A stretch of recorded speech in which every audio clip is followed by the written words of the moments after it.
Le protagoniste masculin de cet anime, Tsukun, est renversé par une belle fille le premier jour du lycée. Étonnamment, la belle fille est un vampire. Comme le sang de Tsukun est délicieux, elle tombe amoureuse de lui. Au début, Tsukun n'a aucune idée de la véritable identité de la jeune fille. Mais plus tard, le directeur l'informe qu'il s'agit d'une école construite spécifiquement pour les yokais, et que si des humains s'introduisent accidentellement dans l'école, ils seront dévorés par les yokais.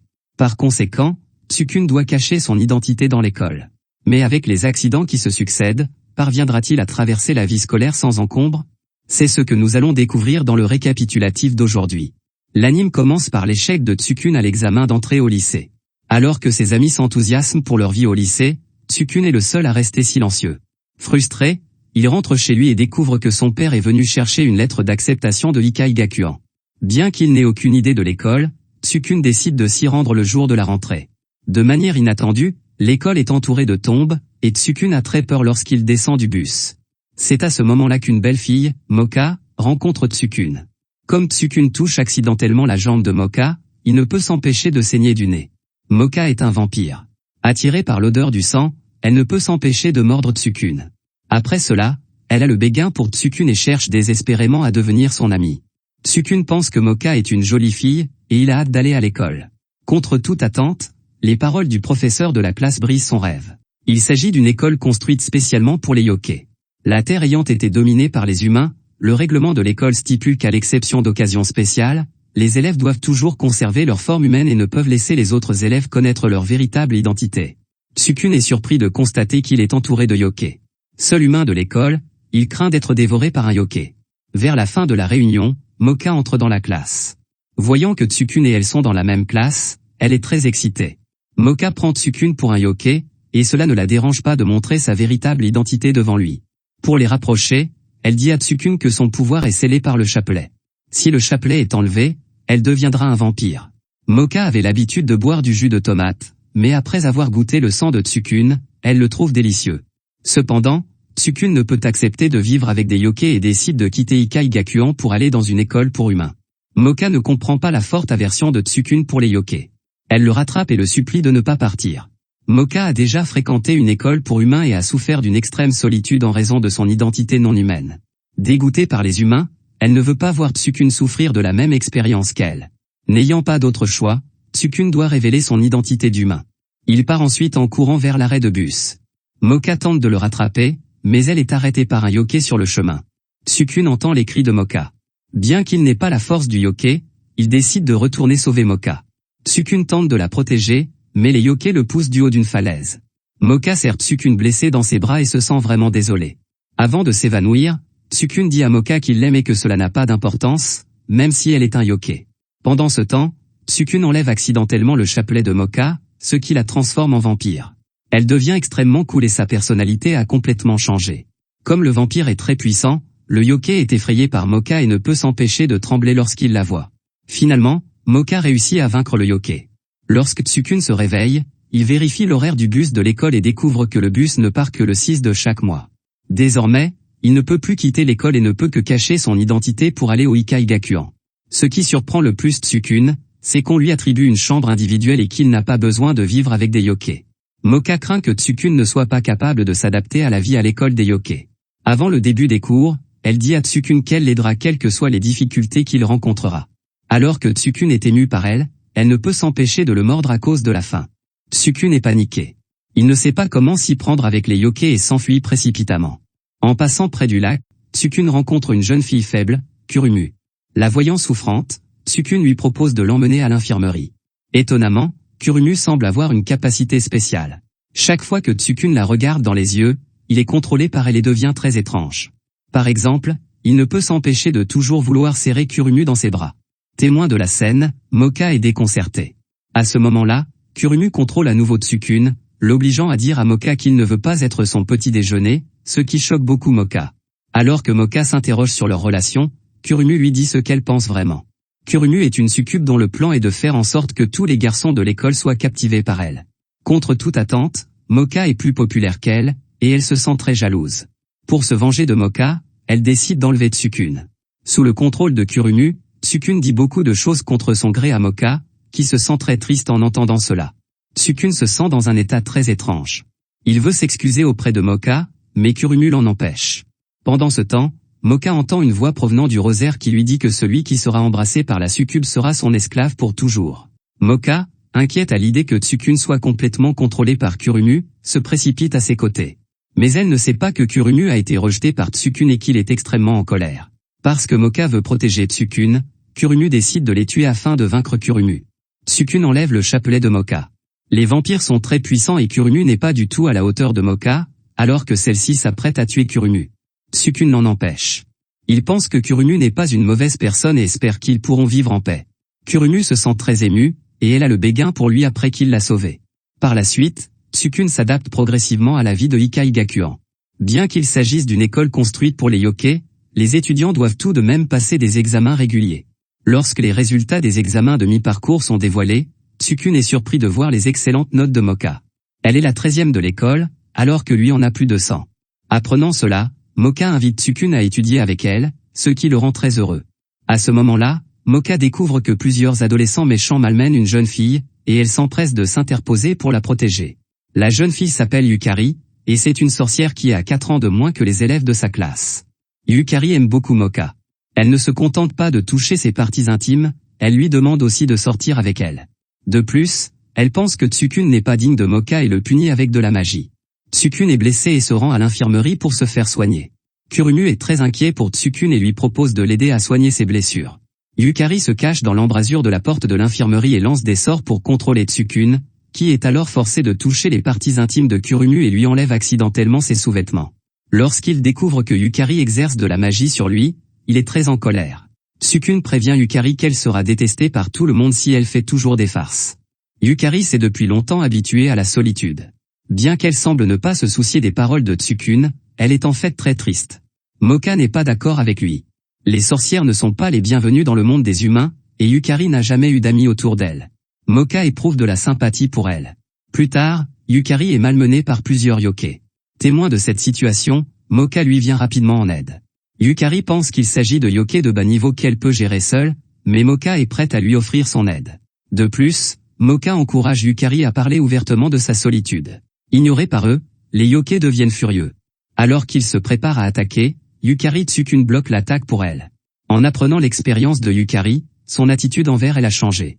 Pour faire face à ce groupe de yokai de bas niveau, Moka enlève son chapelet, se transforme en vampire et les vainc en quelques secondes. Après avoir reçu l'aide de Moka et de Tsukune, Yukari se rend compte de son erreur. Elle s'excuse auprès de ses camarades de classe pour ses précédentes farces et est pardonnée par tout le monde. À la surprise de Tsukune, Yukari tombe amoureuse de lui. Tsukune est favorisé par les 3 filles, mais il est très ennuyé parce qu'il a un pouvoir de combat très faible et ne peut pas les protéger. Lorsqu'il est malmené par les yokai, il ne peut rien faire d'autre que d'attendre qu'ils le protègent.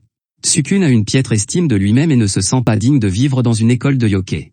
Un mois s'est écoulé depuis que Tsukune est arrivé à l'école yokai. Il arrive à l'arrêt de bus de l'école avant que le bus n'arrive. Contre toute attente, les yokai l'attaquent à nouveau parce que Tsukune est très populaire auprès des filles et qu'ils sont très jaloux. Craignant que Tsukune ne quitte l'école, Moka se précipite à l'arrêt de bus avec Kurumu et Yukari. Elle dit à Tsukune qu'il est normal que des amis s'entraident et qu'ils ont également été protégés par Tsukune auparavant. À ce moment-là, le mécontentement des yokai à l'égard de Tsukune atteint sa limite, et il fusionne en un grand yokai. Craignant que Tsukune ne soit blessé, Moka enlève son chapelet et bat le yokai. Avant l'arrivée du bus, les filles supplient Tsukune de ne pas partir. Tsukune explique qu'il ne veut pas quitter l'école mais demander au chauffeur de remettre la lettre à sa famille. À cause de la barrière du monde des yokai, il n'a pas pu communiquer avec le monde extérieur. Avec l'aide du chauffeur, Tsukune parvient à envoyer la lettre. De retour à l'école, il apprend la bonne nouvelle, l'école a installé un téléphone dans la supérette afin de pouvoir communiquer avec le monde des humains, et le bus scolaire partira une fois par jour. Ensuite, Tsukune et Moka participent à l'événement de recrutement des clubs. Après avoir exploré plusieurs clubs étranges, Tsukune s'intéresse au club de natation. Le président du club de natation semble être très attaché à Tsukune, et ils ont beaucoup de contacts physiques pendant la natation. Témoin de cette situation, Moka est bouleversé. Cependant, sa peur de l'eau l'empêche de nager avec Tsukune. Le président estime que Moka n'a pas à rester au club de natation et l'asperge délibérément d'eau pour l'inciter à partir. Éclaboussé par l'eau, Moka s'en va précipitamment. Tsukune tente de la poursuivre mais est arrêté par Kurumu et Yukari. Kurumu demande à Tsukune de lui apprendre à nager. En voyant sa silhouette sexy, Tsukune se sent très timide. Pendant ce temps, Moka se sent très mal à cause de l'eau, et une autre de ses personnalités exprime son mécontentement à son égard. Toutes deux partagent un corps et même des souvenirs. Comme les vampires ont peur de l'eau, elle ne veut pas qu'elle retourne au club de natation. Mais Moka insiste pour aller chercher Tsukune. Lorsque Moka retourne au club de natation, le président est en train d'essayer de tuer Tsukune. Pour le sauver, Moka saute dans la piscine et libère son pouvoir de vampire. Bien que son pouvoir soit quelque peu affecté par l'eau, elle réussit à vaincre le président. Après la bataille, Moka exprime son mécontentement envers Tsukune, pensant qu'il est très égoïste et qu'il ne pense pas du tout à ses sentiments. Tsukune a beaucoup de remords et s'excuse auprès de Moka. Comme Moka a peur de l'eau, il décide de rejoindre d'autres clubs. C'est alors que la conseillère du club des journaux les invite à rejoindre son club. Tsukune et Moka acceptent son invitation.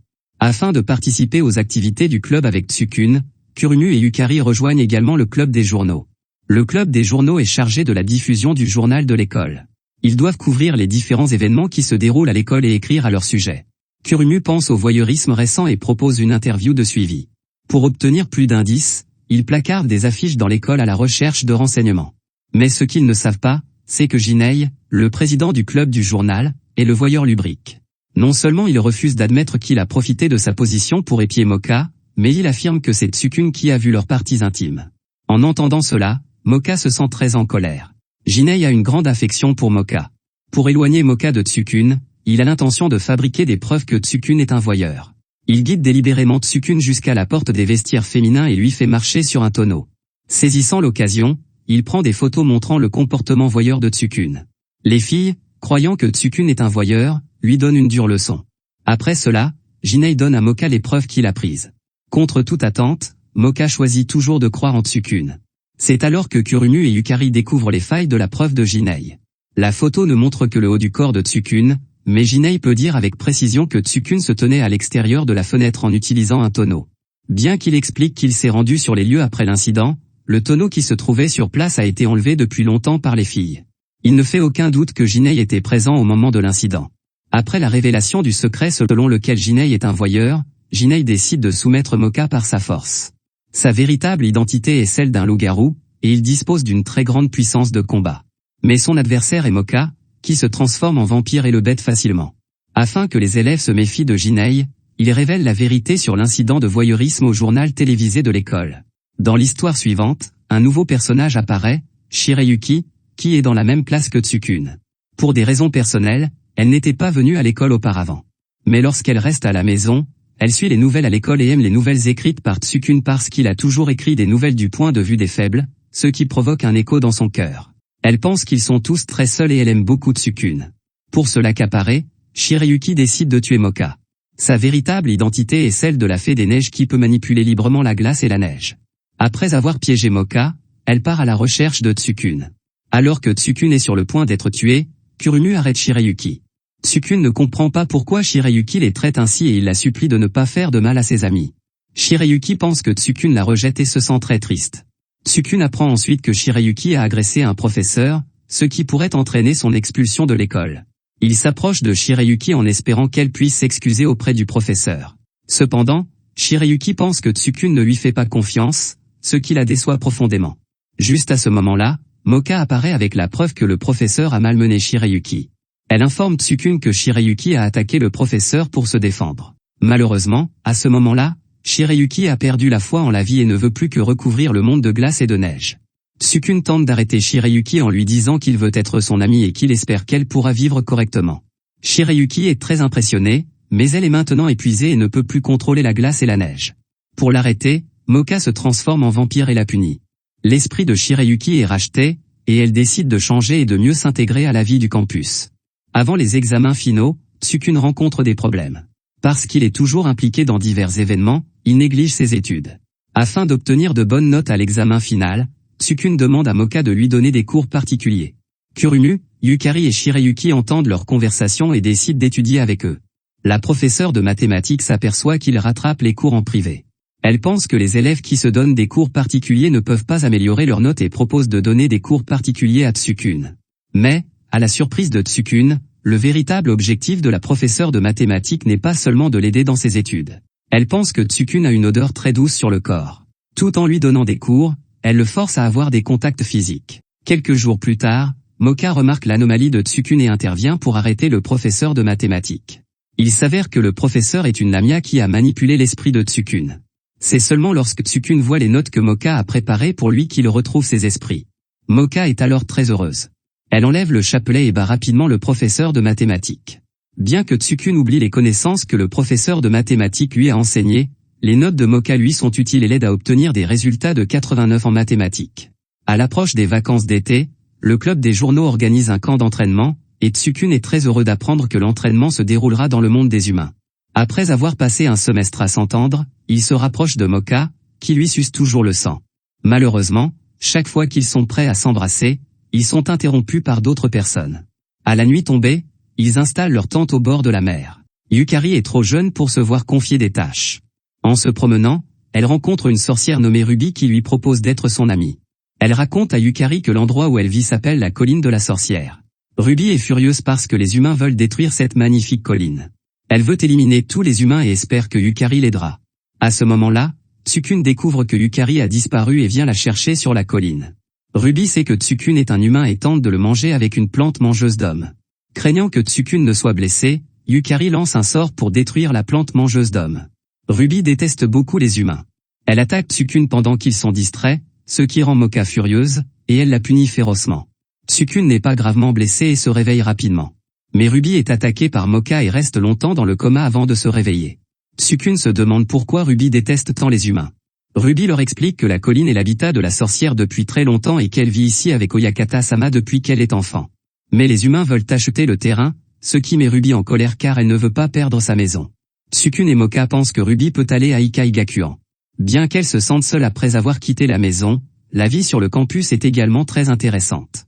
Cependant, Ruby est réticente à l'idée de quitter le tertre de la sorcière. Elle a été adoptée et élevée par Oyakata-sama, et c'est le souhait d'Oyakata de garder la colline. Ruby ne peut donc pas accepter que la colline soit détruite par les humains. Voyant Tsukune et ses compagnons tenter d'entrer sur la butte et de la persuader, Ruby insiste pour empêcher Tsukune de poser le pied sur la butte et envoie un grand nombre de redoutables soldats yokai pour les en empêcher. Ces soldats yokai, créés par Oyakata-sama pour garder la butte, sont très puissants. Comme Tsukune est trop faible pour se battre, tous les autres s'efforcent désespérément de le protéger. Tsukune veut les aider. Pour arrêter le fou Ruby, il enlève le chapelet de Moka. Moka se transforme en vampire et combat Ruby avec acharnement. Mais Ruby est beaucoup plus puissante qu'elle ne le pense, et elle se bat avec acharnement. Tsukune se souvient que Ruby mentionne toujours le nom d'Oyakata-sama et espère qu'elle pourra l'aider à l'arrêter. Il s'introduit dans la résidence de Ruby et découvre qu'Oyakata est morte depuis longtemps. Alors que Ruby est sur le point de tuer Moka, Tsukune lui révèle la vérité, Oyakata-sama est décédé. Même si Ruby essaie de garder la butte, personne ne sera content. Ces paroles mettent Ruby en colère. Alors que Ruby est sur le point de perdre le contrôle, Yukari lance un sort pour sauver Moka et lui demande d'arracher la baguette de Ruby. Tant que la sorcière perd sa baguette, elle ne peut plus faire de magie. Grâce à leurs efforts, Ruby est arrêtée. Finalement, Ruby tombe dans la mer et est sauvée par Jinei, qui passait par là. Bien que le tertre de la sorcière ait été acheté par des humains, le nouveau propriétaire du tertre aime tellement ce champ de tournesol qu'il se promet de tout chérir ici. Après les vacances d'été, le nouveau semestre de Ikaigakuan commence. Tsukune écrit de très belles nouvelles sur le monde des humains. Mais quand vient le moment de distribuer le journal, ils font face à une énorme crise.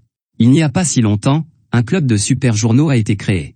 Comme les deux clubs ont la même nature, l'un d'eux sera dissous s'il ne parvient pas à gagner en popularité. Kurumu veut attirer l'attention des étudiants masculins avec une tenue de jeune fille.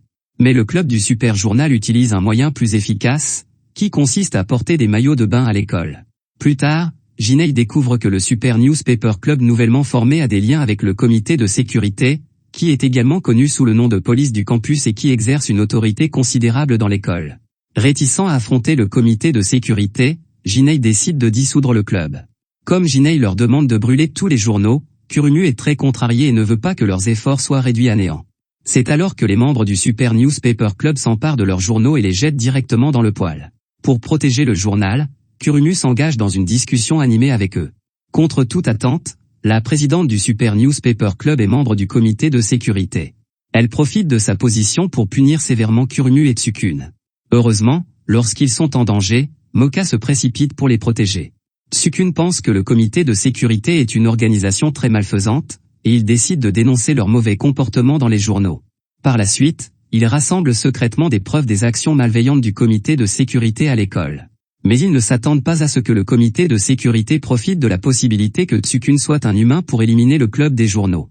En raison du pouvoir du comité de sécurité, Tsukune et ses compagnons sont contraints d'être interrogés. Tsukune, craignant que Moka ne soit puni, dit la vérité, à savoir qu'il est un humain. Selon les résultats du vote du comité de sécurité, Tsukune est condamné à mort. Les yokai ont été endoctrinés dès l'enfance avec l'idée que les humains sont des créatures très horribles. Bien que le Ikai Gakuan ait été fondé pour permettre aux yokai et aux humains de coexister, la plupart des yokai n'aiment pas les humains. Pour sauver Tsukune, les membres du club des journaux unissent leurs forces pour résister au comité de sécurité. Après avoir appris la nouvelle, Ruby se précipite pour les aider car elle a compris que les humains et les yokai sont égaux en valeur. Ils mènent un combat acharné contre les membres du comité de sécurité et parviennent à sauver Tsukune. Mais Kui, le chef du comité de sécurité, les poursuit et met le feu à Tsukune. Le sang des vampires ayant un grand pouvoir de guérison, Moka décide d'injecter son sang à Tsukune. Pendant que Moka soigne Tsukune, d'autres s'allient pour attaquer Kui. Mais Kui est très puissant, et tous ne font pas le poids face à lui. C'est alors que Tsukune se réveille sous les soins de Moka. Après cela, Moka s'engage dans une bataille féroce contre Kui. Jinei aide Moka, contribuant ainsi à sa victoire. Après la bataille, les élèves pensent à tort que c'est Tsukune qui a vaincu Kui et croient qu'il est un puissant yokai qui a été délibérément piégé par Kui. Parce que Moka a été blessé en protégeant Tsukune, ce dernier éprouve beaucoup de remords. Grâce aux soins de Tsukune, Moka finit par reprendre conscience. À la fin de l'anime, Tsukune réalise ses sentiments pour Moka. Qu'elle devienne ou non un vampire, son affection pour elle demeure. C'est ainsi que se termine Rosario plus Vampire. Diffusé en 2008, l'univers des yokai dans cet anime était très populaire à l'époque. En plus de l'héroïne Moka, d'autres personnages féminins sont également très attirants comme Yukari et Shirayuki.